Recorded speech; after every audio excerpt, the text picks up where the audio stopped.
शुरू अल्लाह का नाम लेकर जो बड़ा मेहरबान निहायत रहम वाला है।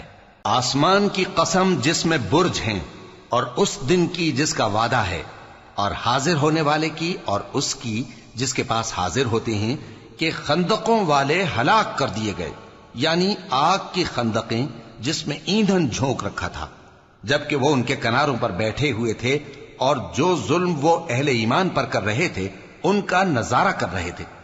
और उनको मोमिनों की यही बात बुरी लगती थी कि वो अल्लाह पर ईमान लाए थे, जो गालिब है, सब खूबियों वाला है, जिसकी आसमानों और जमीन में बादशाही है, और अल्लाह हर चीज से वाकिफ है। जिन लोगों ने मोमिन मर्दों और मोमिन औरतों को तकलीफें दी और तौबा न की, उनको दोजख का और अजाब भी होगा और जलने का अजाब भी।